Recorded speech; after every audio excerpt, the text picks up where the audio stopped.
Di situ udahlah kita prepare aja apa buat turun. Terus disitu juga gue berdoa sambil natapin mukanya si Ita gitu. Jadi dia berdoa tuh kayak khusyuk banget, kayak bener-bener minta pertolongan lah biar dia tuh selamat gitu. Sampai kita udah selesai doa, biasanya kan ya pada yel-yel nggak jelas kayak gitulah kan. Dan dia tuh masih tetap tertunduk gitu. Masih doa. Iya, dia masih berdoa. Gue bilang biarin, mungkin ya dia nggak mau kejadian kayak naik nyusahin kita gitu kan. Lama banget, itu ada 30 menit dia kayak gitu tertunduk. Terus kata abang gue, coba colek deh, takutnya nggak gabruk jatuh lagi terus masuk lagi gitu kan. Gue colek ini kan, udah yuk turun gitu. Terus dia, oh udah ya, kata dia gitu. Lah lu gimana sih, dari tadi berdoa lama banget, tidur lu yang ngantuk? Enggak, tadi gue ngeliat di sekeliling gue itu perempuan pakai baju putih-putih tapi tembus pandang. Ternyata kita lagi berdoa, dia dikelilingin sama perempuan-perempuan kata dia, tapi perempuan itu sosoknya transparan. Oke. Ngelilingin dia. Ya udah, izin aja sama dia, kan kita mau turun gitu. Kok gue betah ya di sini? Aduh. Gue nggak mau pulang. Ya jangan kayak gitu, gue gituin kan. Kan kita udah capek, terkeburu siang, kita nggak bisa turun, kena malam di jalan, kan nggak enak, gelap, gue gituin kan. Terus dia nengok ke belakang, tapi ini tempat ternyaman gue, dia bilang. Kayaknya gue nggak bakalan bisa kesini lagi, makanya gue mau di sini aja, kata dia gitu kan. Udah nggak usah kayak gitu, gue bilang. Kita turun aja, kita turun gunung kan buat pulang, gue bilang. Iya, tapi gue mau pulangnya di sini. Gue udah ya Allah gitu kan, apalagi gitu, kenapa lagi, gue bingung. Di situ udah anak-anak juga udah pada bete, sebete-betenya kayak aduh pasti bakalan gini lagi gitu kan. Di situ tuh Yasin udah gimana ya, kita udah tahu deh sifat aslinya mereka masing-masing di situ kan. Sampai Yasin itu banting tas carrier-nya, dia bilang, lu mau turun apa lu mau gue tinggalin, dia bilang kayak gitu. Terus dia nangis, gue bilang, bang jangan kayak gitu, nggak apa-apa kita turun bareng-bareng, jangan dibentak-bentak, gue gituin kan. Ya udah turun aja, gue juga masih betah di sini. Dia langsung buang badan gitu, nengok ke arah batu yang di tengah-tengah serken itu kan ada batu. Dia madep ke arah terkenal tuh ya. Dia madep ke arah situ. Terus gue bilang, udah nggak apa-apa, nggak usah dengerin ya. Dia bilang, bang jangan kayak gitulah bang, kan kita di sini naik bareng-bareng, masa turun mau sendiri-sendiri gitu. Abis ini gue kesel Maya kayak gini terus gitu. Enggak bang, gue yakin dia turun sehat, kata. Udah yuk, gue gandeng tuh di situ. Tapi dia masih gini aja ke belakang liatin batu itu. Ada apa sih di batu itu gitu kan. Maya pasti nanti nangis kalau kesini lagi, dia bilang. Kenapa? Kok gue nangis? Gue gituin kan. Iya pokoknya nanti lo nangis deh di sini. Nanti suatu saat kita naik lagi lo kesini, dia bilang gitu bang. Iya nanti kita naik lagi ya. Kita jangan kesini, naik gunung yang lain, gue bilang gitu kan. Enggak, pasti nanti Maya pertama kali naik gunung lagi pasti kesini. Ada gue di sini, dia bilang. Ya gue iyain, tapi hati gue sedih gitu bang, kayak nyes gitu ngedenger dia ngomong kayak gitu kan. Gue bawa jalan, tapi gue turunnya tuh nggak lewat Cibodas lagi, gue lintas Putri. Iya, gue lewat Putri. Di situ tuh tadinya gue mau balik lagi aja kali ya lewat Cibodas gitu. Kayaknya kita naik lewat situ, harusnya turun lewat situ, gue bilang gitu kan. Kita sebenarnya sempat turun dulu sebentar ke situ, terus si Ita ngomong gini, nggak mau lewat sini, kata dia gitu kan. Gue nanti takut ngelihat yang anak kecil itu lagi, dia bilang gitu. Gue takut banget deh ngelihat anak kecil itu lagi. Oh yaudah, tapi ini udah setengah jalan, nggak apa-apa naik lagi, gue gitu ya. Iya nggak apa-apa, kita naik lagi, akhirnya lewat Putri. Putri. Iya lewat Putri. Di situ kan simpang Maleber tuh kan sampai gitu banget kan treknya, sampai terjal banget kan. Nah di situ tuh akar-akar yang bekas kena air kan licin banget kan. Gue bilang, kata jalannya pelan-pelan ya, gue gitu. Iya gue bisa kok, kata dia. Udah nggak apa-apa, gue nggak mau pakai trekking pole, kata dia. Gue bisa sendiri. Tapi licin tahu, gue gituin kan. Nggak apa-apa. Pas udah dia turun selangkah, tek, terus dia langsung nengok gini. Ih, itu desa, kata dia. Itu desa. Itu simpang Maleber bang. Itu desa. Ya ini anak begini lagi, kata gue. itu desa, liatin itu desa tahu, ih lucu anak-anaknya kecil-kecil kata dia. Oh elah kata gue, pakai begini lagi kan. Abang gue ngomong gini, berdoa aja Mai, di sini energinya emang kuat banget, dia bilang. Takutnya malah lu yang komunikasi bukannya dia gitu kan. Terus di situ gue bilang, kayaknya emang enakan lewat sana ya, udah deh jangan bolak-balik makan waktu katanya gitu kan. Udah nggak apa-apa, udah nyampe sini. Terus di situ kan ada warung kan di Simpang Maleber pos 4 tuh Ada. kan warung di situ. Terus dia ngomong gini, itu desanya panjang tau Mai. Dia sepanjang jalan sambil ceritain ini tuh dulunya nih perkampungan Mai, dia bilang gitu. Oh iya, gue jadi kayak ngomong sama orang halu. Iya. Gue nggak lihat itu, soalnya gue nggak lihat itu. Di sini tuh ada perkampungan, di sini warga-warganya tuh kayak kecil-kecil gitu Mai, dia bilang gitu. Oh iya gue nggak mau ngedalemin ceritanya dia nih gitu. Gue takutnya ada sesuatu yang nempelin di dia, ngasih tahu ke gue masuk lah dalam dimensinya desa itu kan. Udah gue tetap gue fokus. Gue jalan, di situ ada warung, gue bilang berhenti dulu deh di situ ya. Jangan berhenti mulu deh, di sini kan kita belum terlalu capek. Namanya turun kan nggak mungkin secapek naik, dia bilang gitu. Udah nggak apa-apa, jalan dulu aja. Gue jalan ke bawah, di situ kepala gue udah pusing banget bang. Gue pusing sepusing-pusingnya kayak vertigo. Muter gitu ya. Muter gitu. Gue gini, gue nahan gitu biar gue nggak jatuh kan. Tapi gue udah nggak bisa. Gue bilang, Kak, tolong dong pegangin, pusing gitu. Abang gue bilang, aduh nggak yang ini, dia bilang gitu kan. Udahlah istirahat dulu. Pas dia bilang istirahat dulu tuh gue udah langsung. Jadi tuh di situ hawanya itu tuh awalnya tuh gelapnya pekat banget. Padahal itu siang. Iya. Tuh gelap banget dari pandangan gue ya. Apa karena gue pusing terus emang jadi gelap pandangan, apa gue nggak ngerti. Tuh gelap, segelap-gelapnya itu. Jadi kayak orang mati lampu tapi lebih gelap lagi. Di situ gue coba, Mai jangan masuk, istighfar. Tapi tuh kayak semakin yang ngelilingin gue ini nih kayak semakin banyak gitu, semakin banyak ngumpul di situ. Jadi kayak gue tuh sesek karena kedesak sama mereka, pusing banget, udah gelap kan. Terus di situ lama-lama tuh cahaya gelapnya itu tuh jadi terang gitu bang, jadi terang. Gue itu ngalamin mungkin hal yang sama yang dialamin Ita pas berdoa di atas. Itu tuh gue dikelilingin perempuan, dia emang kayak tembus pandang gitu kan. Tapi yang gue ngeliat si perempuan ini pada pakai kerudung putih tapi panjang gitu kerudung, cuma diginiin kayak selendang gitu. Tuh dia muterin. Gue nggak ngeliat pergerakan dari mulutnya dia ngomong, tapi gue denger ada suara. Apa tuh? Dia bilang gini, saya yang tadi di telaga. Yang telanjang?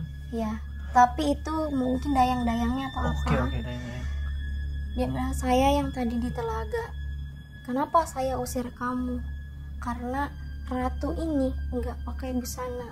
Dia bilang, ratu malu kalau dilihat sama manusia. Apalagi pendaki yang sering istirahat di sini. Tapi nadanya dia tuh neken gitu bang. Muncullah tuh di situ pas gue dikelilingin. Setelah omongan itu udah selesai, sosok yang kakek yang nyekek gue itu kelihatan wujudnya. Oke. Wujudnya kelihatan, dia pakai kayak tongkat gini, cuma dandanannya dia itu telanjang, tapi gue nggak bisa lihat kemaluannya dia. Nggak bisa lihat maksudnya gimana? Nggak kelihatan, jadi kayak di sensor ya? Nggak, jadi kayak gimana ya?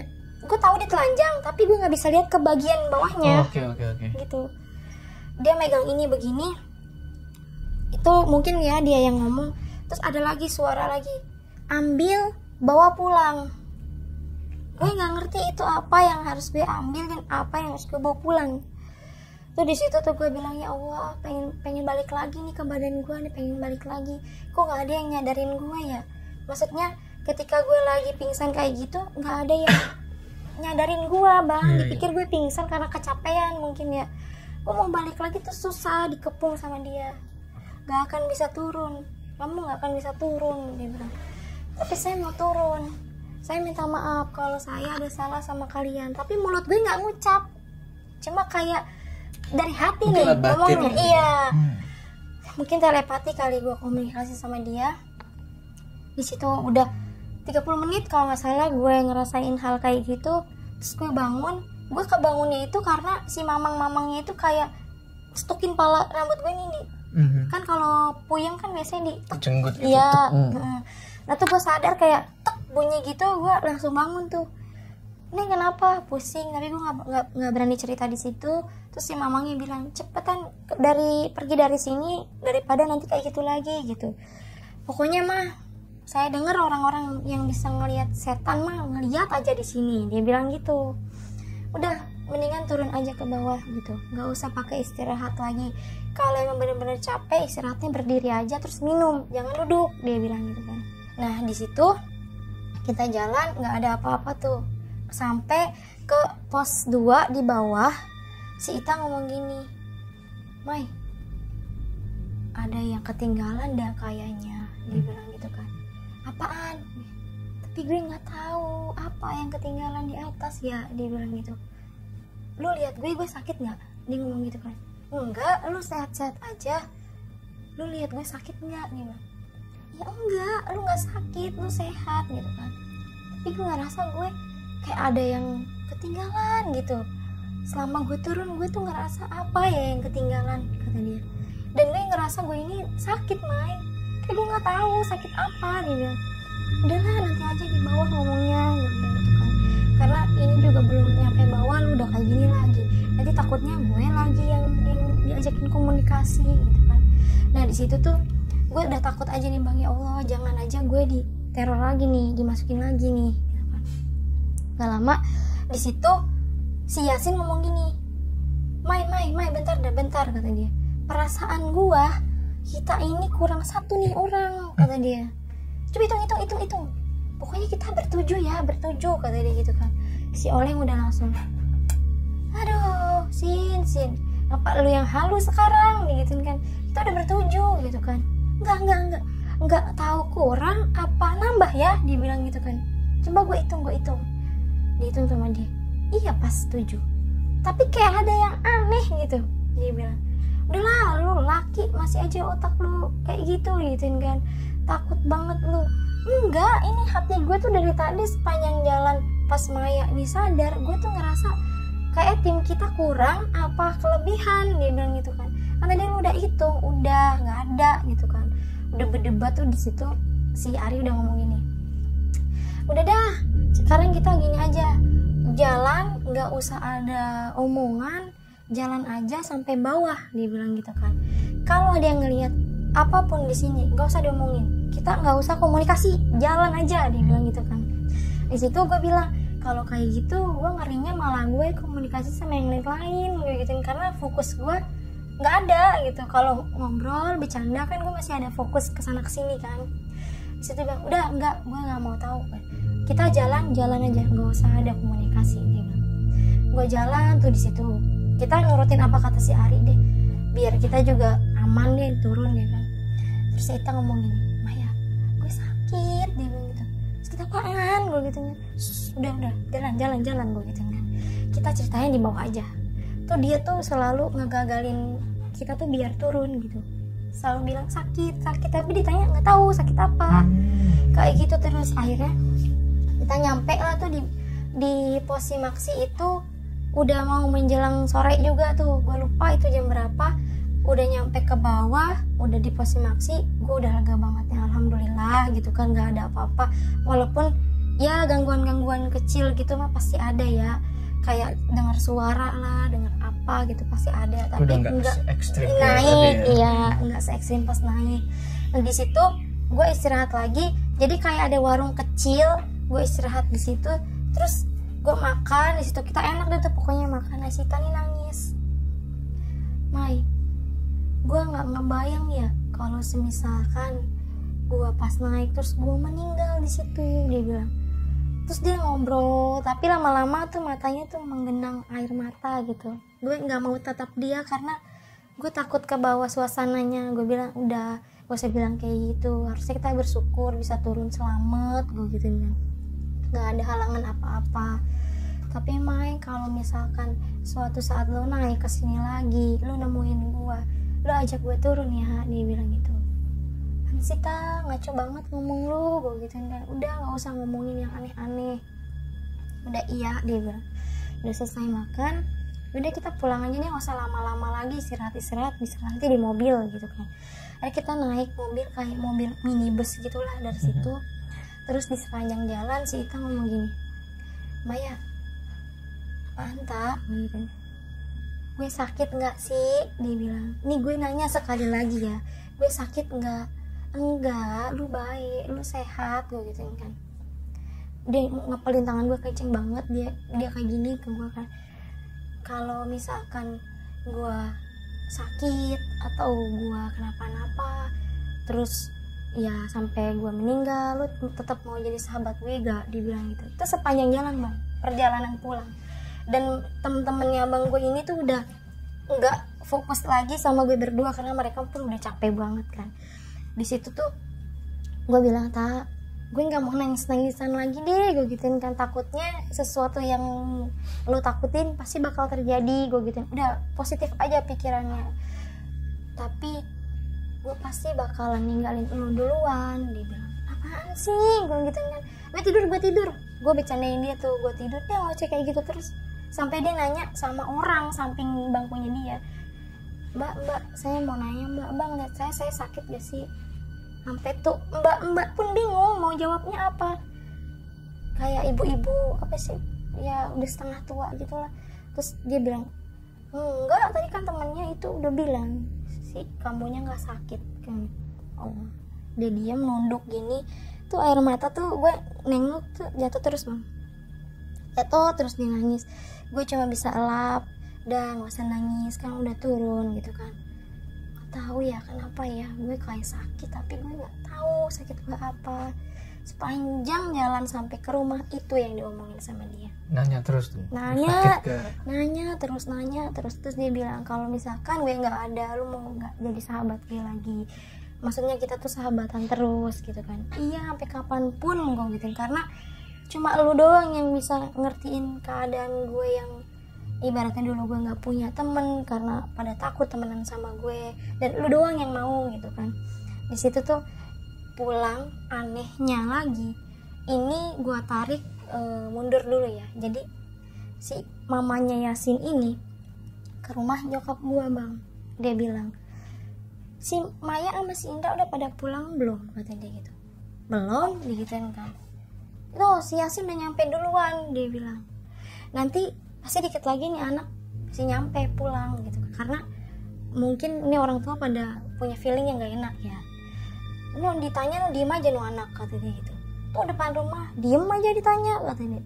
Ntar bentar lagi juga pulang, udah gak usah nungguin, ntar juga pulang, soalnya Yasin udah pulang, dia bilang gitu kan. Oh ya udah cing, kan emang masih saudara kan. Ya udah makasih ya udah dibilangin gitu, disampaikan. Iya, dia pulang tuh ke rumahnya.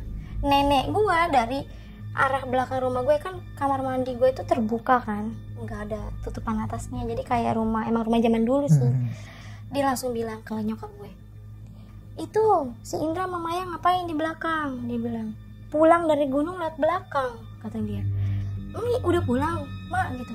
Udah, lu di belakang dia lagi pada main air, cuci kaki, dia bilang gitu kan. Terus mak gue nyamperin, mak gue juga ngeliat bang, gue sama abang gue itu berdiri ngadep ke, dulu kan kompa yang gitu tuh, kompa zaman dulu. Nah gue itu lagi ngadep ke air dan abang gue lagi main kompa. Nyokap gue langsung dalam hati tuh kayak dia mau cuci kaki kali apa kotor gitu, nggak dihirauin sama nyokap gue. Om gue juga ngeliat, dia bilang gini, ada apaan sih teh, kok pada ngeliatin ke pintu belakang gitu kan. Enggak, itu dari gunung pada cuci kaki, bukan yang lewat depan gitu kan. Dia ngelongok gini nih gue, ya elah orang dari gunung ribut aja, kata dia gitu kan. Biarin sih orang dia mau bersih gitu. Nggak lama itu kita pulang lah, tek udah nyampe. Emaknya Yasin bingung, tadi di dalam siapa ya? Kata dia gitu. Apaan sih mak? Dia ngomong gitu kan, ngadi aja, orang baru pulang, kata dia gitu kan. Dia bingung tuh maknya, siapa yang di dalam tadi? Yang tadi negor gue di dalam siapa ya? Kata dia. Terus kata si Ari gini, ya kagak ada habisnya kita, kata dia gitu kan. Nyampe rumah masih aja, kata dia. si Oleng, udah gue cabut duluan ya, kata dia gitu. Pulanglah dia ke rumahnya si Oleng di belakang si Yasin. Terus hei, gue tanya dulu, lu tadi ngapain di dalam? Gue tanya, diem aja, kata dia gitu kan. Udah capek berisik kata si Yasin gitu kan. Bener lu ya, kata dia. Terus mungkin emaknya agak nge-lag gitu ya, bingung, ngapain sih ini anak tadi di dalam kok ada di depan gitu kan. Nggak lama gue pulang, gue niatnya tuh gue mau naro tas dulu gitu. Nyokap gue udah, astagfirullahaladzim, kata dia. Kenapa mah, gue gitu kan. Dia bingung, di belakang siapa tadi main air, kata dia sambil main kompa gitu. Apaan sih, kata gue kan, gue udah capek malah dibikin halu lagi, kata gue. Terus bentar mau nganterin Sita dulu pulang gitu kan.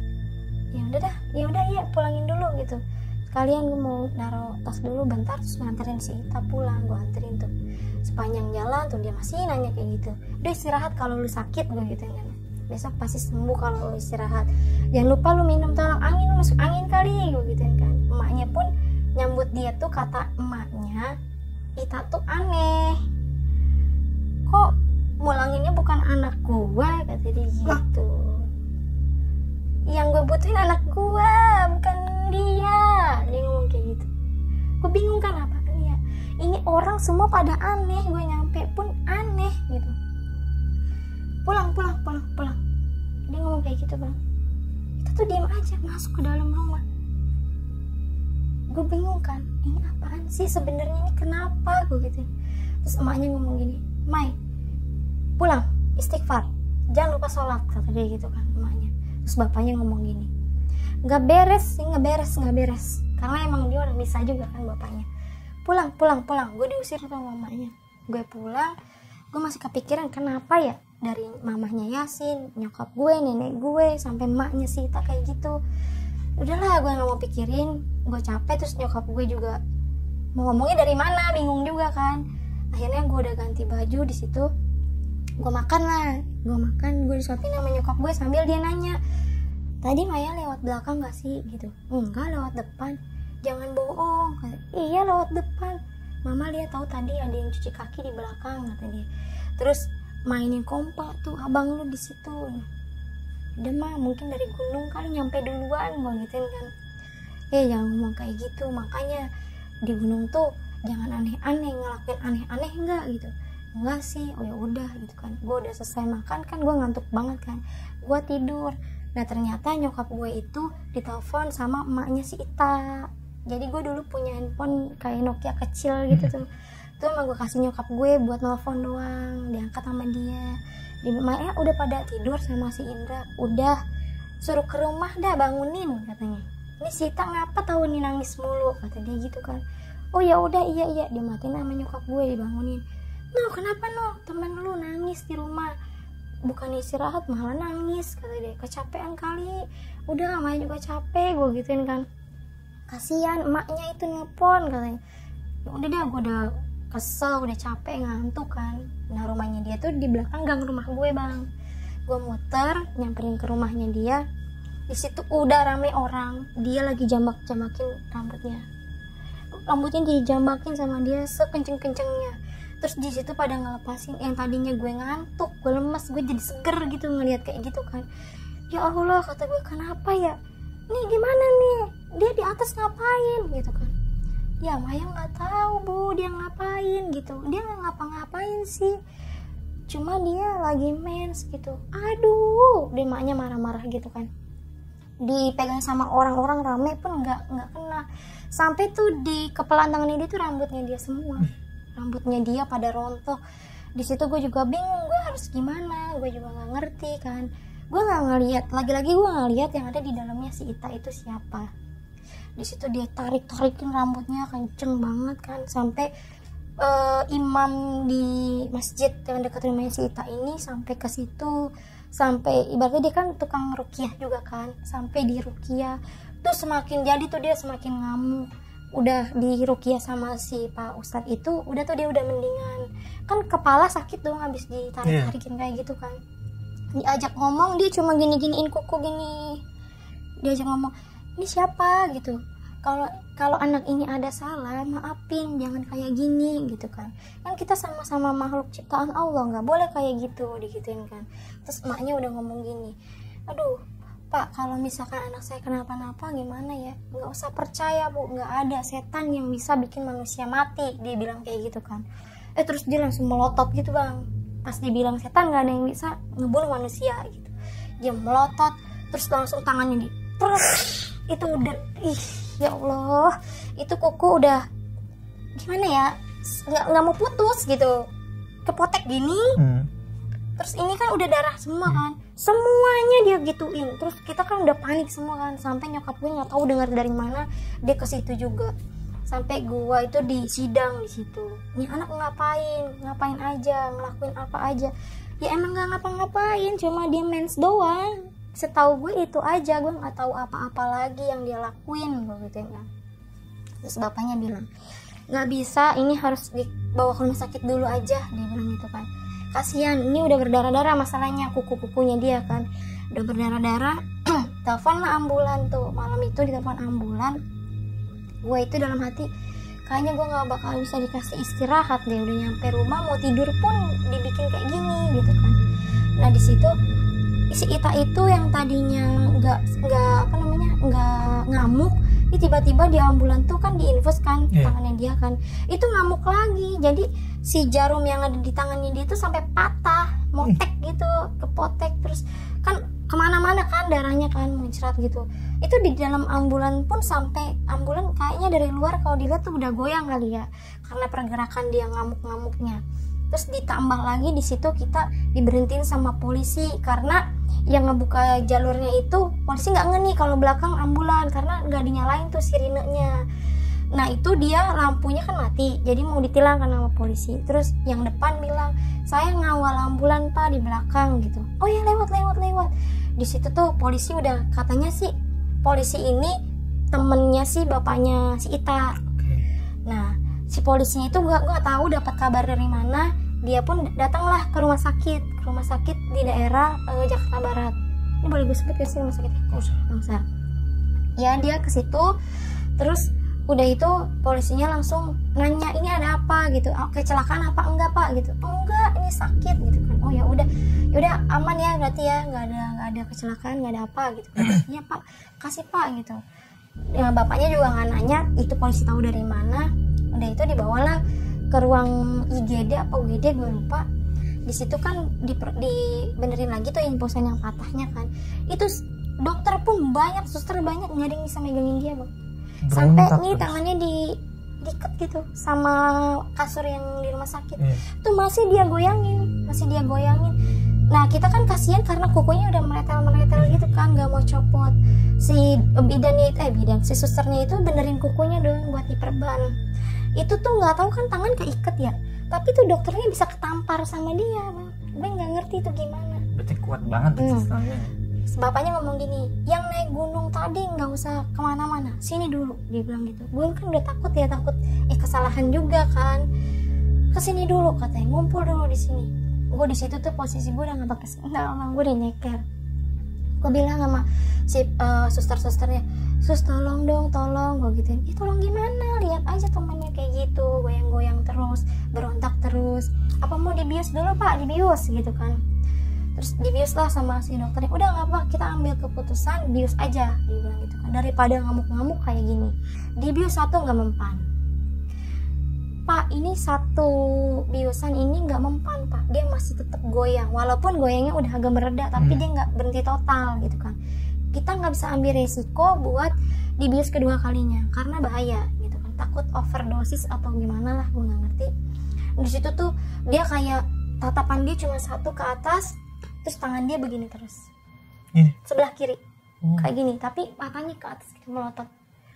Tapi dia nggak ngomong apa-apa tuh ya? Enggak, dia cuma goyang terus, ininya ke atas, matanya, tangannya nunjuk gini. Di situ tuh semuanya pecah lah, nangis lah ngeliatin dia kan. Bu, kalau misalkan ini anak ya ibaratnya ketempelan atau apalah gitu kan, gaibnya kita nggak bisa nanganin di sini gitu, karena ini udah dikasih bius pun nggak mempan gitu kan. Terus bapaknya marah, di situ ngamuk, debat lah tuh sama dokternya. proses dulu anak saya butuh penanganan medis juga, karena dari tangannya udah patah, jarum di dalam, terus tangannya udah meretel, kepalanya pun udah pada bengkak yang dia jambakin. Saya nggak mau tahu mau anak saya kena setan atau apa, proses dulu ke medis, itu dia butuh penanganan medis dia bilang. Di situ dokter sebisa mungkin ya dia ngerawat si Ita ini. Nah kita ini, si bapaknya ngomong gini, pokoknya kalian ini yang naik gunung jangan pergi dulu, dia bilang. Lihat temannya kayak gimana, dia ngomong kayak gitu kan. Ini kan yang lu pada mau, dia ngomong sampai kasar tuh bang, sampai nunjuk kita. Gue juga bingung gimana ya pak, Maya juga minta maaf pak gitu, bukannya kemauan kita semua kayak gini, gue gituin kan. Terus abang gue juga udah bilang, ya mau gimana pak, anak bapak tetap kekeh, waktu di perjalanan disuruh turun gak mau. Dia jelasin tuh sampai bapaknya mungkin udah emosinya udah gimana gitu yang ngeliat anaknya kayak gitu. Kita proses ke jalur hukum aja, dia bilang, karena anak saya pulang-pulang udah bisa kayak gini, dia bilang gitu kan. Terus emaknya ada tuh yang nenangin, jangan kayak gitu, ini tuh ibu yakin ini bukan penyakit medis, ini tuh Ita tuh ada sesuatu gitu kan. Dia ngomong pakai bahasa Madura dah tuh, setelah itu gue nggak ngerti. Dia nelfon gurunya bapaknya si Ita. Dia bilang, coba kasih air kelapa diminumin gitu kan. Gimana mau minum, orang giginya dia diginiin, dikunci. Oh di gitu ya? Iya, dia nggak akan bisa ngebuka mulut gitu kan. Mau gimana gitu. Sampai si bapaknya punya pikiran tuh gini, bisa nggak sih air kelapa ini gue masukin ke tempat infusan, jadi masuknya lewat infusan. Biar ada air itu masuk ke dalam badannya gitu kan. Karena menurut kepercayaannya dia kayak gitu. Terus dia bilang nyalahin dupa di bawah tempat tidurnya gitu, terus ditaburin bunga. Dokter nggak ngizinin karena baunya mungkin mengganggu pasien-pasien lain kan. Kalau bapak mau kayak gitu caranya, mending bapak pulang gitu kan, lakuin di rumah gitu. Di situ bapaknya udah agak ngereda, oh ya udah kita nggak usah mikirin itu. Saya mau tahu dulu nih dari anak-anak ini, dia bilang. Ditanya lagi lah, kita berkali-kali itu ditanyain. Si Ita tuh tetep tangannya begini, matanya melotot. Dan ibunya udah panik nyariin saudara-saudaranya dia tuh yang di Jakarta, ditelepon-teleponin, ini kenapa ini anak kayak gini gitu. Udah itu kita juga udah capek ya, kita minta izin dong sama bapaknya buat istirahat. Pak, kita pulang dulu ya pak, kita mau istirahat, besok kita kesini lagi, gue bilang gitu. Dia diem sejenak, terus dia ngomong kayak gini, tidur aja di depan sambil liatin temennya lagi sakit kan, dia ngomong kayak gitu. Gimana ya, gue udah digituin juga nggak enak juga kan. Kita senggol-senggolan tangan gitu, kayak ya udah tidurnya di depan aja. Terus dokternya ini ngebelain kita, pak nggak bisa kayak gitu, rumah sakit punya aturan, dia bilang jam besok cuman ada sampai jam segini doang, nggak bisa sampai nginep di luar gitu kan. Terus bapaknya udah pulang, besok kesini lagi, awas ya ada yang kabur, dia ngomong kayak gitu kan. Kita pulang semuanya, besokannya kita balik lagi ke situ jam 1 siang. Itu abis sholat tuh gue jalan sama anak-anak naik mobil mikrolet ya zaman dulu tuh. Gue turun di situ, gue depan rumah sakitnya. Udah itu gue masuk, gue besuk, dia udah bisa komunikasi bang, udah ada perubahan, udah bisa komunikasi.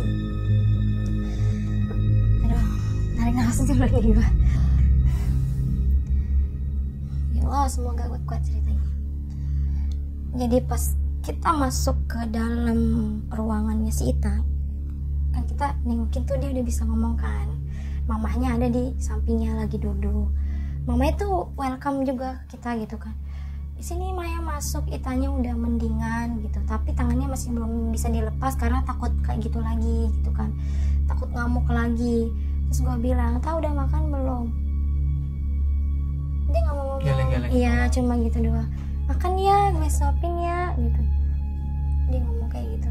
Oh ya udah, tapi lu harus keisi sesuap 2 suap biar tenaga lu kuat gitu kan. Kayak gitu doang bang ngomongnya. Cuma gue ya udahlah, gue udah seneng lihat dia udah sadar gitu kan. Terus dia noleh buang muka ke arah kita dia nggak mau ngeliat. Terus gue cuma elus tangannya dia doang, gue bacain kan. Dalam hati gue gini, ya Allah, ibaratnya tuh luluhin gitu hatinya si Ita kalau emang dia marah atau benci sama kita udah bikin dia kayak gini gitu kan. Pengen sekali gitu ngomong komunikasi sama si Ita kenapa bisa kayak gini, sambil gue elusin aja tangannya bang. Gue berharap banget dia bisa ngomong. Gak lama itu gue nggak tahu itu bener-bener ya mukjizat banget lah itu. Dia nengok ke arah kita, terus di ekor matanya tuh dia nangis gitu bang. Dia nangis terus dia bilang jangan tinggalin gue ya dalam kondisi apapun, dia bilang gitu. Ya Allah, gue gak bakalan setega itu buat ninggalin lu gitu. Terus dia bilang gini, tahu nggak sih semalam itu gue tuh mimpi didatengin 2 orang, kata dia. Tapi gue nggak bisa lihat mukanya tuh siapa. Itu sosoknya tinggi banget, sampai gue ke atas ini pun gak bisa lihat mukanya, dia bilang gitu. Itu siapa sih gitu. Gue nggak bisa jawab, takutnya ngedropin mentalnya dia kan. Ya gue nggak tahu tak, kita berdoa aja sama-sama supaya lu sembuh gitu. Terus di situ dia nangis lagi bang. Dia bilang gue beneran dipegangin kenceng banget tangan gue punya salah apa, kata dia gitu kan. Terus gue bilang lu nggak punya salah gitu. Apa gue salah ya sama kalian gitu? Enggak, lu nggak salah sama sekali sama kita, gue gitu. Justru mungkin kita yang salah sama lu gitu. Terus dia ngeliat, dia mau megang tangan gue tapi nggak bisa bang, keikat gitu. Terus dia bilang bu bukain tangan Ita sebelah kanan, kata dia. Mau ngapain? Nggak boleh gitu. Ya udah gue aja dia yang pegang tangan lu, gue gitu kan. Nggak mau, kata dia. Terus dilepaslah sama susternya kan. Tapi jangan lama-lama ya gitu, dipantau tuh dia. Terus dia kayak merangkul badan gue gitu bang. Gue kan ngedeketin dia dong, gue peluk lah dia. Terus dia kayak cium kepala gue gitu. Dia bilang, gue tetep gak bakal ninggalin lu walaupun gue kayak gini. Dia bilang, terbalik, gue yang akan ninggalin lu dalam kondisi lu kayak gini, gue bilang.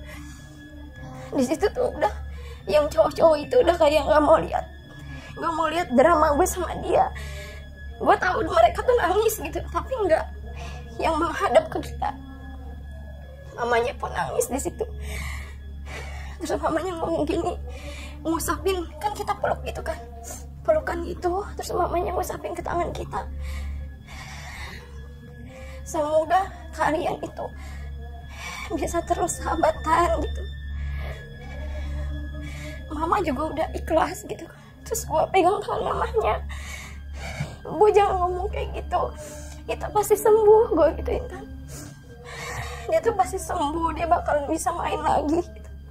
Tapi mama udah pasrah, mama bingung harus gimana. Dokter juga udah diagnosa Ita itu nggak ada penyakit apa-apa, dia bilang. Di situ gue ngeliat perutnya dia makin gede gitu, perutnya makin gede. Gue bilang, ibu ini Ita kenapa kok perutnya makin gede gitu? Nggak tahu, dia bilang. Semalam kita udah panggilin 7 kiai itu, ada yang bisa, dia bilang. Harus ada barang yang Ita harus pulangin, dia bilang. Apa? Kita nggak ngambil apa-apa bu, gue bilang kan. Terus ibunya bilang gini, ibu juga nggak paham apa maksud dari orang pintar itu gitu kan. Maksudnya tuh gimana bisa sampai harus pulangin. Ibu juga nggak tahu gitu. Terus ditanya, Ita tahu nggak apa barang yang Ita ambil gitu? Kita nggak ambil apa-apa bu, dia bilang. Ita nggak ambil apa-apa. Terus kita dapat bungkusannya di mana? Kita bawa pulang, kita nggak buang sembarangan, dia bilang kayak gitu. Anak ini tetap kekeh bahwa plastik itu nggak akan dibuang sama dia gitu. Terus ibunya bilang nggak mungkin, nggak mungkin gitu. Apa bilang biar kita bisa ganti sesuai sama yang dia minta gitu. Terus kita bilang, ibu tanya aja sama Pak Ustadz itu gitu. Kita nggak tahu, beneran nggak tahu katanya. Terus di situ gue nggak bisa lepasin pelukan gue gitu kan. Tuh jantungnya tuh cepet banget gitu. Gue sambil ngeliat muka dia, sambil ngeliat alat jantung itu. Gue takut lama-lama makin drop gitu, gue takut banget. Terus gue bilang tak sembuh ya, gue doain sampai lu sembuh, lu nggak boleh kayak gini gitu. Terus iya, dia bilang makan ya biar sembuh. Gue suapin makan tuh, dia mau bang. Terus suap, terus si susternya ngomong gini, maaf ya dek, nggak usah perlu terlalu lama karena takut sesek gitu kan.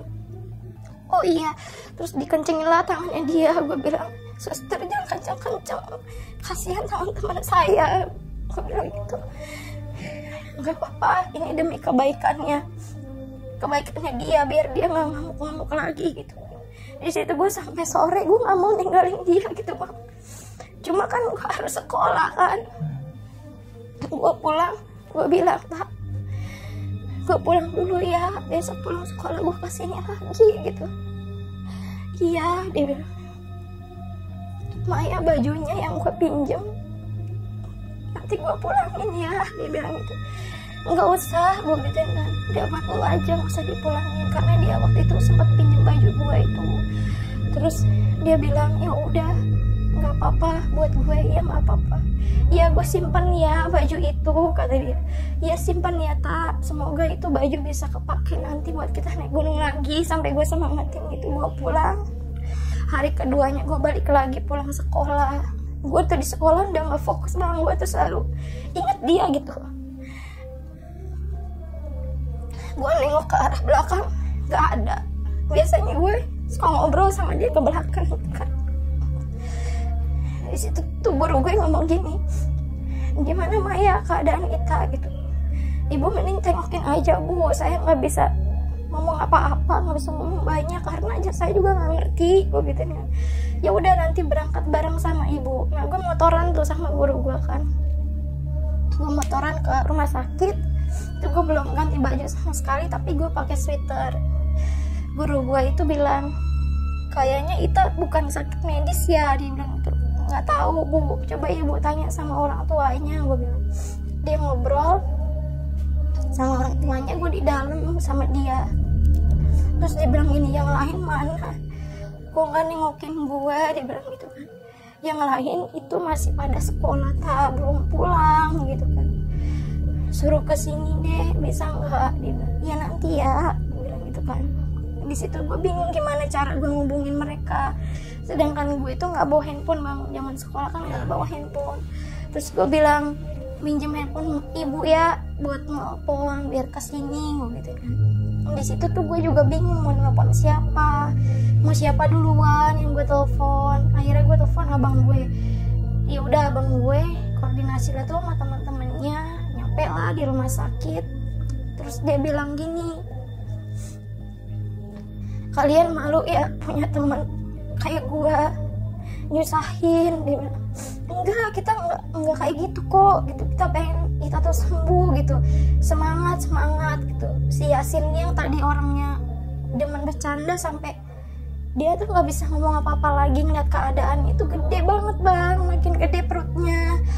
Terus dia bilang, semalam juga gue mimpi kenapa rumah gue rame, dia bilang gitu, tapi ramenya itu orang pada nangis. Dia bilang kan, gue kenapa sih? Gue di situ nggak bisa ngomong apa-apa. Gue di situ lagi-lagi gue cuma bisa peluk dia doang kan. Dalam hati gue, kayaknya ini gue bakalan kehilangan dia gitu. Situ mamahnya juga udah selesai ngobrol sama guru gue udah pulang duluan. Mamanya lagi nangis di situ. Gimana Mai? Ibu udah bingung. Ini setiap hari tuh biaya nambah di rumah sakit. Dia bilang, apa kita bawa pulang aja ya? Gue kan yang zamannya gue masih SMP itu gue nggak ada kepikiran buat ngambil keputusan kayak gitu kan bang. Ya Bu Maya juga nggak tahu, coba ibu bilang sama bapak, kata gue, biar ada komunikasi sama orang rumah gimana baiknya si Ita gitu. Terus dia bilang, Bu Ita nggak mau pulang soalnya di rumah banyak yang nangisin Ita, dia bilang gitu. Terus gue bilang kan, itu cuma mimpi tak, nggak bener itu mimpi gitu. Terus dia nangis ngebelakangin kita sambil tangannya tuh ketarik gini bang, kan masih keinget. Ketarik dia miring gini, Gue pindah, gue muter ke sana, dia balik lagi kayak nggak mau lihat gue gitu. Terus dia bilang, gue nggak tahan lihat kalian gitu. Duh, apalagi gue, dalam hati gue kan ngeliat kondisinya dia kayak gitu. Udahlah di situ. Yang tadinya cowok-cowok ini mungkin nangisnya buang muka, malah sekarang dia pada jatuh nunduk gitu ke ranjang yang ada di kita tidurin itu gitu. Kita pada begini kan, pada nangis sambil ngusap-ngusapin perutnya, kakinya. Terus dia bilang, itu siapa sih perhatiin gue terus, dia bilang gitu. Siapa? Nggak ada siapa-siapa tak. Itu ada orang tadi merhatiin gue terus, dia siapa, dia bilang gitu. Nggak ada orang, emang nggak ada orang di situ bang, posisinya cuma kita doang yang ngebesuk dia. Terus gue bilang sama ibunya, bu, ibu lihat nggak ada orang di situ? Nggak ada, emang kayak gini Mai, selalu ngaco, dia bilang gitu kan. Gue bilang, udah besok gue izin deh, gue nggak mau sekolah sampai lu sembuh gitu. Lu sekolah aja, dia bilang gitu kan. Sekolah, bilangnya sama anak-anak di sekolah, gue tuh sehat kok, gue nggak sakit, kata dia. Iya nanti gue sampein, tapi lu sembuh beneran, jangan kayak gini terus. Hari ketiga gue ke situ, gue pulang sekolah, gue besukin dia lagi. Gue berdua sama abang gue juga naik motor ke situ, gue ngeliatin dia kayak selalu nyari kita tuh harus komplit gitu. Kita nggak boleh cuma ada gue, ada abang gue sama Ita, yang lain nggak ada, harus ada, dia bilang. Ya gimana ta, mereka punya kesibukan masing-masing, bukannya nggak mau nengokin gitu kan. Mungkin mereka juga harus sekolah lah, harus bantuin orang tuanya. Gue kasih pengertian ke dia. Terus Sita ngomong gini, Maya, gue semakin takut, kata dia. Kenapa emang? Kenapa ya di lemari gue itu ada tumpukan kainnya putih semua, dari atas sampai bawah tuh putih semua, dia bilang. Jangan kayak gitu dong ta, gue jadi kepikiran, gue nggak mau kehilangan lu gitu kan. Terus nggak lama dia ngomong kayak gini, tuh kan, tuh ubin yang ada di sini aja itu tanah semua, dia bilang.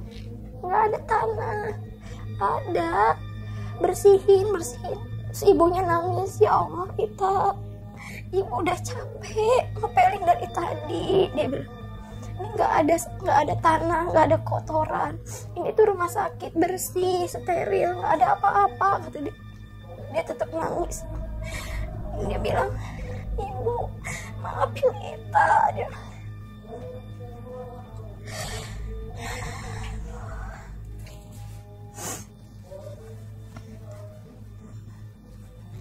Dia minta maaf berkali-kali sama ibunya. Di situ gue nggak bisa tahan, gue benar-benar kejar banget nangisin dia gitu. Ibu maafin Ita gitu. Iya, ibu udah maafin Ita gitu. Di situ dia ngomong bahasa Madura lagi, gue nggak tahu apa, gue nggak ngerti. Tapi ibunya ngomong gini,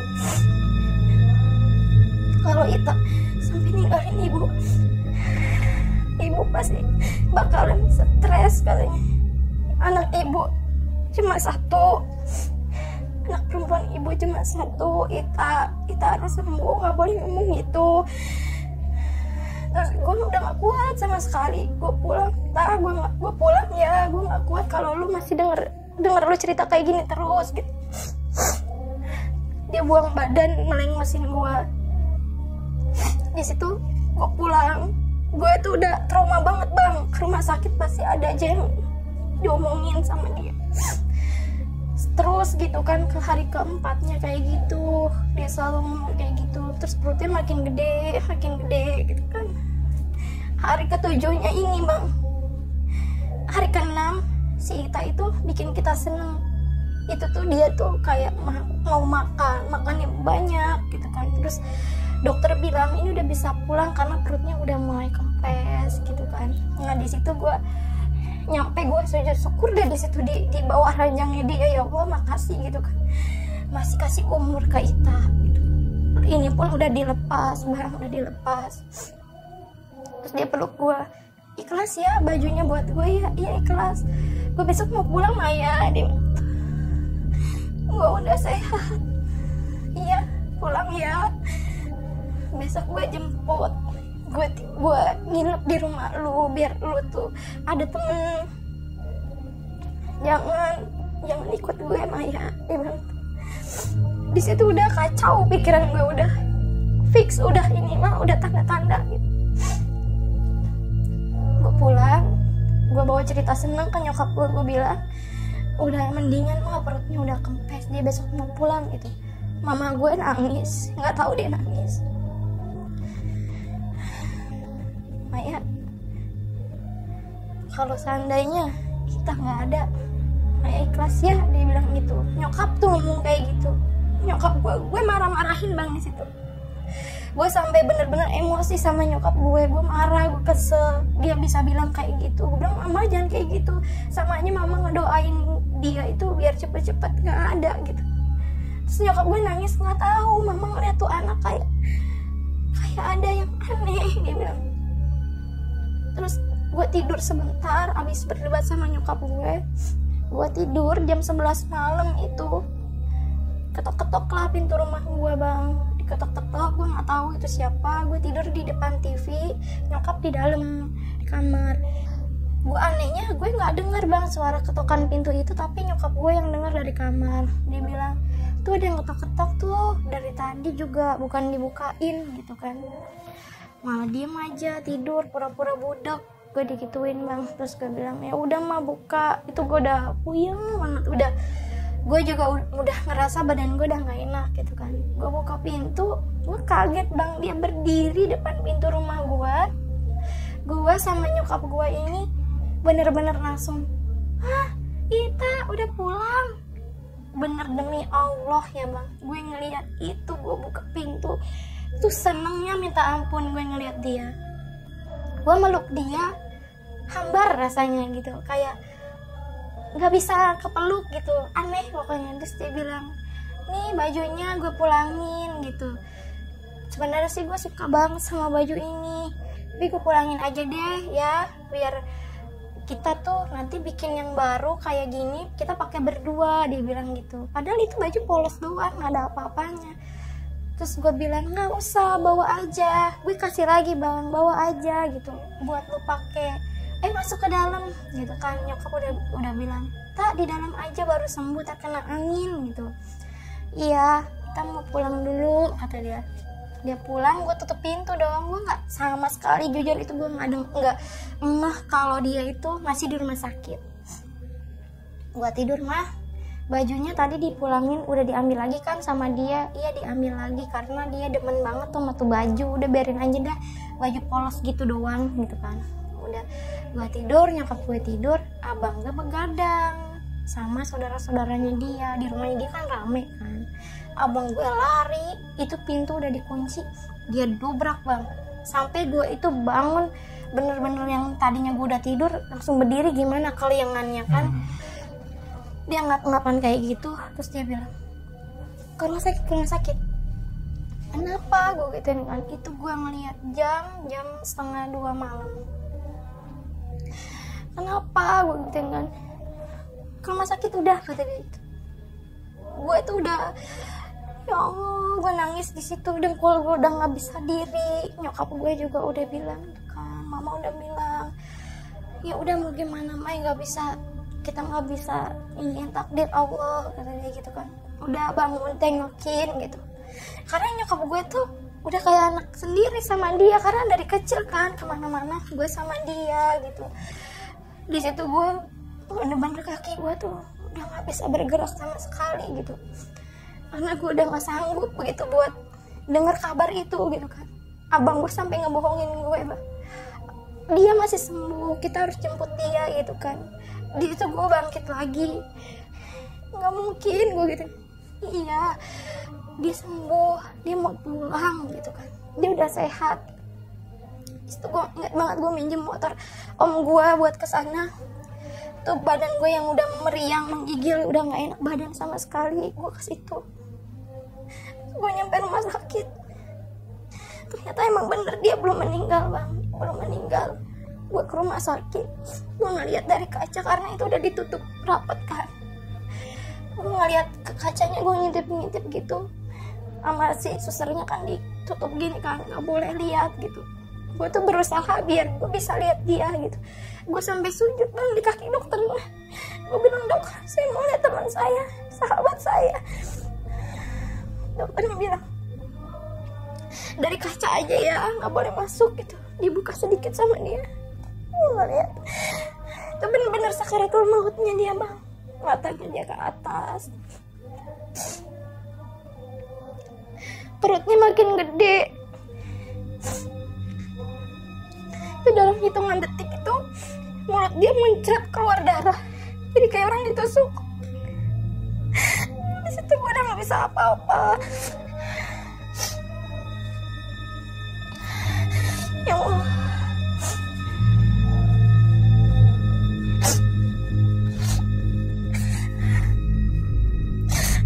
gue ngeliat dia darahnya tuh keluar muncrat, bukan yang netes ke sini ya, bukan. Itu tuh langsung kayak langsung muncrat gitu. Ngeliat, ya Allah. Dan di situ gue nyaksiin juga mama stres bang. Dia buka baju di rumah sakit. Dia bilang, baru kemarin gue ngelahirin, lu udah pulang aja, udah ninggalin mama aja, ibu aja, kata dia gitu. Terus dia buka baju, ibunya buka baju, terus mulutnya si Ita tuh kayak mau ditetein lagi gitu bang. Bangun nak, bangun gitu. Baru kemarin ibu ngerasain sakit.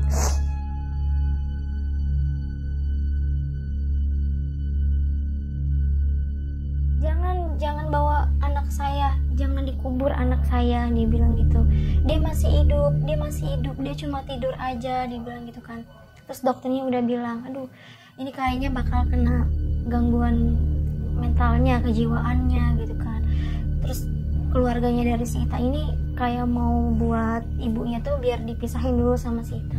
Itu nggak bisa, ngamuk, malah dia tuh semua baju celana yang dipakai dibuka semua bang.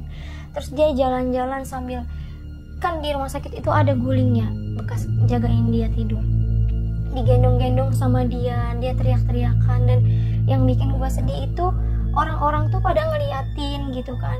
Terus diomelin lah sama dokternya, ini bukan tontonan gitu, ini tuh lagi berduka, itu manusia juga, udah nggak usah ditontonin gitu. Tuh ditutup semua rapat. Dan di situ gue cuma denger suara mamahnya kayak gitu lagi ngomong, baru kemarin gue ngelahirin, kok udah cepet banget dipanggil gitu kan, kok kita jahat ninggalin ibu duluan gitu, sambil teriak-teriak kayak gitu. Terus si dokter sama si suster ini kan di dalam ruangan itu kayak ada perdebatan kecil buat kayak, oh ini pakai ini darahnya biar nggak muncrat terus gitu, karena semburan darahnya tuh bener-bener sampai ke atas terus nimpahin muka dia sendiri kan, jadinya darahnya itu jatuhnya ke dia juga dong. Itu semua udah darah semua. Di situ pas dia didorong sama dokternya buat dipindahin ke ruang jenazah buat dirapihin, itu gue lihat perutnya tuh rata normal. Iya, itu darahnya juga masih muncrat tapi kecil-kecil kayak di sembur-sembur gitu. Itu sepanjang jalan itu diliatin sama orang-orang. Kan gue ya ibaratnya nggak tega lah ya, orang meninggal dalam keadaan kayak gitu. Sempet-sempetnya gitu orang pada, ya mungkin karena rame ya, karena orang tuanya stres juga di situ. Di situ tuh dipisahin, orang tuanya tetap ngamuk bang. Itu dia nggak mau pakai baju sama sekali, jalannya merangkak, bener-bener kayak gue tuh ngeliat ibunya itu kayak ibu gue sendiri gitu. Nanti takutnya kalau gue yang dibalik posisinya kayak gitu, gue gimana gitu kan. Di situ tuh bapaknya cuma bilang ikhlas gitu, nggak boleh kayak gitu. Terus dia marah-marah sambil jalan itu merangkang sampai mau ngikutin si Ita didorong tuh. Kita tarik-tarikan karena kan ibunya agak gemuk ya, agak berat juga kan. Di situ orang-orang pun belum rame, dari keluarganya dia juga belum pada datang semua. Di situ cuma seadanya lah ditaruhlah di dalam ruangannya si Ita, dirapihin lah, dipakein baju lagi, dibuka lagi kayak gitu. Dia nyariin anak gue mana gitu. Itu dia udah rapi, udah dikafanin gitu. Terus kita nih sama keluarganya si Ita tuh semua sepakat buat dimandiin lagi di rumah, karena nggak ada yang ngeliat bang. Waktu posisi itu fokus sama mamahnya, sama ibunya. Si Ita dirapihin, dimandiin tuh kita nggak ada yang kesana gitu. Terus pas pulang nyampe di rumah itu, gue itu kan ikut ambulan, ikut sama keluarganya dia. Nah teman-teman gue yang lain itu pada bawa motor semua. Nyampe lah kita ke rumahnya si Ita, jenazah pun udah ditaruh gitu. Nah yang anehnya itu di situ tuh ada orang nggak tahu dari mana asalnya gitu kan. Dia itu naik ojek, tiba-tiba tuh dia berhenti depan rumahnya Ita. Terus dia turun bilang sama bang ojeknya, dia bilang, bang nanti uangnya sama yang meninggal ini nih ibunya. Dia bilang minta aja gitu kan. Nah kita itu kan lagi fokus ke si Itanya kan, ke almarhum ini. Terus dia minta uang yang dia naik gojek ini nih, si abang-abangnya. Bu gitu, dia ngomong sama tetangganya si Ita, bu ini yang anaknya meninggal ibunya mana gitu kan. Kenapa emang gitu, tadi ada saudaranya kesini naik ojek belum dibayar gitu kan. Nggak mungkin dong kita panggilin orang tuanya cuman gara-gara uang ojek doang. Dibayar lah sama tetangganya, emang siapa saudaranya gitu. Dia nunjuk, masih ada orang itu berdiri di depan rumahnya Ita kan, ada jendela yang didorong gitu tuh modelnya. Dia berdiri di situ ngeliatin, tatapannya tuh kayak tatapan orang marah gitu, matanya kayak orang mabuk, badannya tinggi gede kayak orang negro gitu. Dan si Ita ini nggak punya saudara yang mirip-mirip kayak orang negro gitu, nggak ada gitu kan. Nah si tetangganya Ita ini ngomong gini, bang saudaranya dia nggak ada yang kayak gitu modelnya tuh nggak ada. Ya saya nggak tahu bu, pokoknya bayar gitu kan. Dia udah naik, ya udahlah dibayar, pergi. Ibunya ngeliat gini, ini orang yang sering ngeliatin anak gua nih di rumah sakit, dia ngomong gitu. Padahal itu lagi posisi ibunya stres gitu kan, tapi dia sempat ngeliat si orang itu dari kaca. Dia nunjuk-nunjuk, mau ngapain lu kesini, mau ngapain gitu kan. Dia cuma senyum pergi, nggak tahu kemana itu orang itu gitu. Di situ mamanya mulai kayak mulai stres lagi. Pintu semua rumah ditutup, orang tetangga tuh nggak bisa ngelawat karena mamanya buka baju terus gitu. Terus si mayatnya si Ita tuh digendong-gendong sama dia, ditebalikin gitu, mau digendong nggak bisa gitu. Ini anak gua nggak boleh diginiin, dilepasin semua tali pocongnya dia yang udah dirapihin gitu kan, dibuka sama dia, sampai kapasnya tuh dicabutin, yang di hidung, yang di mata. Kan kalau cewek kan agak dikerudungin kan, iya itu jilbabnya dibuka, terus dicium-ciumin gitu. Air mata ibunya tuh jatuh ke mukanya gitu. Orang-orang bilang itu jangan kayak gitu, kasihan gitu kan. Semua keluarganya udah narik dia, nggak ada yang bisa ngehalangin karena nggak tega juga gitu kan ngeliat ibunya. Sampai dibukain semua kain kafannya, dipelukin sama dia. Terus benar-benar kayak orang stres gimana ya, anak satu-satunya gitu, anak satu-satunya, terus perempuan satu-satunya juga. Mungkin harapan dia terlalu tinggi sama Ita. Ibunya kan pengen banget Ita nih jadi pramugari kan. Terus dia banting-banting semua foto yang ada di rumah yang ada si Ita, banting di situ. Ramai orang pada ngeliatin, mau minta tolong sama orang juga. Mungkin keluarganya malu kan, karena posisinya emang udah telanjang, bener-bener telanjang gitu. Si Ita lagi-lagi dicium sama dia, digendong sama dia. Akhirnya dikunci lah ibunya di kamar.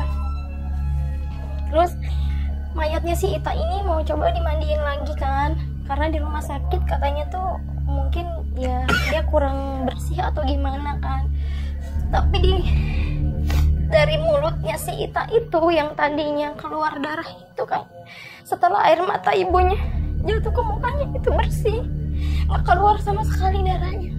Padahal dari rumah sakit itu masih muncratin terus kan. Setelah dibuka sama ibunya, dicium terus air matanya jatuh, itu nggak keluar darah lagi, itu bersih. Terus ya gue nggak tahu kebaikan apa yang dia lakuin di selama hidupnya dia gitu. Jenazahnya itu selalu noleh ke kanan terus dia senyum gitu. Di situ bapaknya juga udah pusing, keluarganya juga udah bingung gimana. Ibunya mau dikunci juga mungkin nggak tega ya, ibunya sendiri masa dikunci anaknya lagi terakhir kalinya gitu kan. Di situ dipakein baju, dia agak nurut tuh, dipakein kayak baju daster doang gitu. Dikuburinnya kan, karena kan itu jam 2 malam tuh pas dia sekarat meninggal, karena kan diinepin kan. Di situ benar-benar tetangga tuh nggak ada yang tidur sama sekali karena berisik sama ibunya ini gitu kan. Sampai paginya tuh mau dimakamin, ibunya tuh bawa guling bang, bawa gulingnya Ita, bawa guling terus diarak, bukan diarak, apa namanya, digotong. Mayatnya udah digotong, terus dia di belakangnya sambil kayak nimang gitu, terus ngelus palanya. Dia bilang, "Nah, kamu nanti bakal jadi pramugari, ibu mau terbang sama kamu," sambil dia ngelus terus bilang. Itu kan dari rumah ke pemakaman yang di Kemanggisan itu, daerah Kemanggisan kan lumayan deket ya, jadi emang digotong doang gitu sampai ke pemakaman itu. Dikubur, pas mau dimadepin ke sana tuh selesai diajanin, gue udah gak tahan ngeliatnya. Ibunya tuh ngelongok sampai jatuh ke dalam liang lahatnya, tapi bener-bener dia tuh udah gak mau hidup gitu. Bapaknya kan yang ngazanin, terus dimanggil, bu, sini bu gitu, ini anakmu udah mau pulang gitu. Pas ibunya ngomong, ibunya langsung jatuh gitu bang, langsung tengkurap gitu, jatuh ke bawah, jungkir balik ke dalam liang lahatnya itu, nggak bisa diangkat. Sampai bapaknya bilang, "Kita jangan bawa ibu, bapak masih butuh ibu buat jagain bapak." Itu ibunya udah pingsan, nggak bisa diangkat karena emang posisi ibunya kan gemuk juga mungkin ya. Di situ sama dibantu sama dari pemakaman itu, digotong ke atas. Terus ibunya sadar, dia ngeliat lagi, pingsan lagi kayak gitu terus. Sampai ibunya itu dinasehatin. Ada di situ kayak model ustazah gitulah ya, guru ngaji di situ. Dibilang, ibu nggak boleh gitu, sama aja ibu nih menghalang anak ibu buat ke surga gitu. Terus iya katanya, "Saya mau lihat anak saya, bukan anak saya gitu." Yang tadinya udah dimadepin kiblat cium tanah gitu, terus dimiringin lagi. Di jidatnya tuh kayak keluar keringat gitu bang. Gue lihat jelas demi Allah, kayak keringat jagung gitu bang. Terus si bu ustazahnya ngomong gini, "Lihat bu, di keningnya udah ada keringat, insya Allah." Iya. Ibunya di situ coba ikhlas mungkin ya.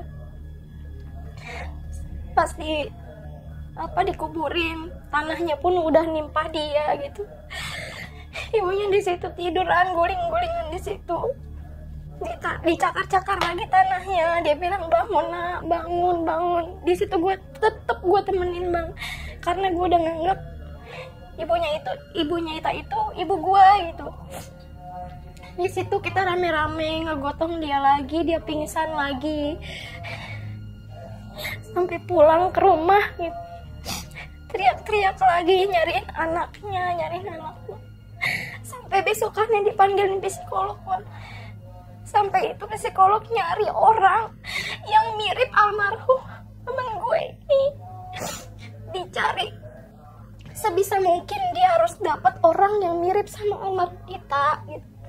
Itu dapat, gue nggak tahu, gue nggak kenal dia, emang mirip banget sama dia. Terus ibunya diginiin, "Bu, anak ibu udah jadi pramugari di surga gitu.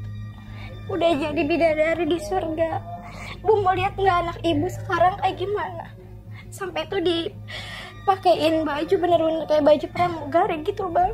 Dia langsung peluk Ita gitu. Akhirnya mama ibu bisa lihat Ita pakai baju pramugari gitu. Dipeluk sampai si orang itu yang mirip itu tuh bener-bener kayak itu adalah ibunya gitu, sampai dipeluk, nangis dia berdua. Nah si orang ini diajarin sampai psikolognya, dia bilang nanti kamu bilang sama ke ibunya ini, Bu jangan cariin aku udah tenang di surga, aku udah jadi pramugari, aku udah jadi bidadari di surga, ibu nggak usah nyariin aku gitu kan. Dia ngomong kayak gitu, ternyata ibunya malah marah gitu kan. Terus digantilah kata-katanya sama si psikolog ini. Oh iya udah bilang aja gini, Ita lagi belajar buat jadi pramugari, itu tinggalnya di mes dan Ita nggak bisa pulang, dibilang kayak gitu. Akhirnya ibunya itu ngerti bang. Iya Ita pulang nanti kalau lebaran ya, dibilang. Iya gitu. Tuh ibu anaknya udah seneng kan gitu. Gue di situ sakit hati gue bang, lihat kayak ya Allah, orang tua sampai segitunya ya kehilangan anaknya, sampai bener-bener kasihan gitu, dibilang gila sama orang. Di situ tuh perjuangan dia buat hidup normal lagi tuh lama bang, sampai lebaran pun puasa gitu ya, awal puasa kumat lagi kayak gitu, ingat anaknya. Jadi di momen-momen tertentu tuh ya ingat dia gitu kalau anaknya itu nggak ada. Sampai ibunya keluarganya Ita, si psikolognya sama si perempuan yang ini tuh bener-bener udah jadi ikatan gitu, kayak kalau misalnya ibunya ini kambuh, tolong ya datengin orang ini lagi karena emang mirip banget ya gitu. Sampai sekarang tuh sebenarnya gue udah 2 kali kehilangan sahabat gue. Kayak kenapa sih selalu orang yang gue sayang itu diambil duluan gitu. Makanya gue nggak pernah kuat buat cerita ini. Gue masih nggak tahu kenapa dia bisa ninggalin gue secepat itu.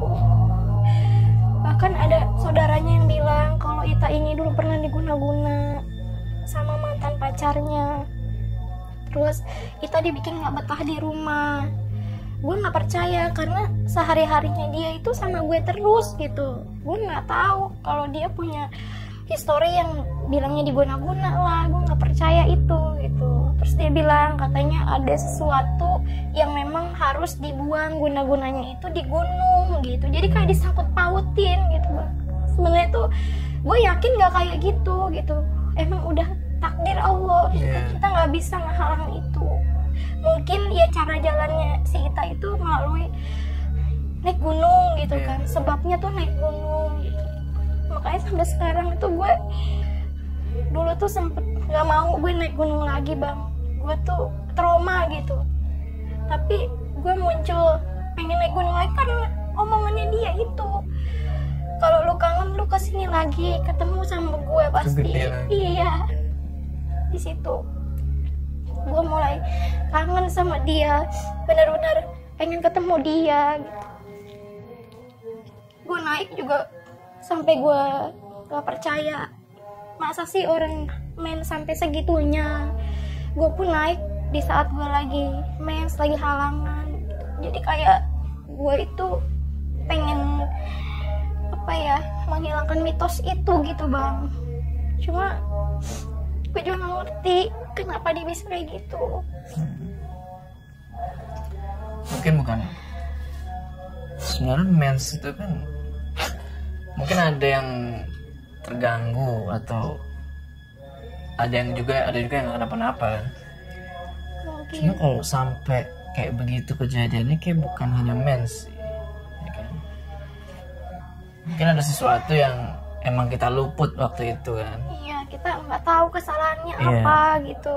Dan gue juga nggak ngeh di situ kalau dia buang sesuatu, karena leher gue tuh langsung dicekik kan sama dia. Jadi gue nggak bisa ngelihat apa yang dia buang di situ gitu. Dan anaknya pun nggak ngaku, nggak ada apa-apa yang dia buang. Takutnya dia udah dirasukin, sengaja nih buat pancingan, dibuanglah tuh celana dalamnya yang ada darahnya itu ke telaga itu. Yang dari base camp kan dia belum sempat cuci kan, udah keburu ngeliat sosok gede itu Plastik kan. hitam itu Iya kan.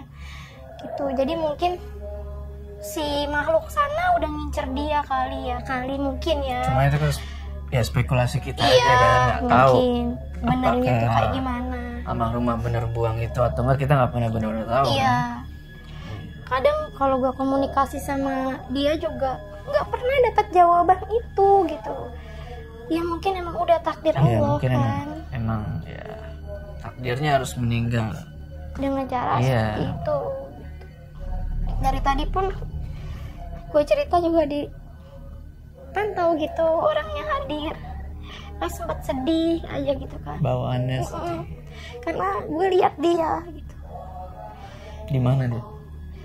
di depan arah sana Di sini. sini. Makanya gue selalu lihat ke sana. Dia di situ. Depan kamera. Ya.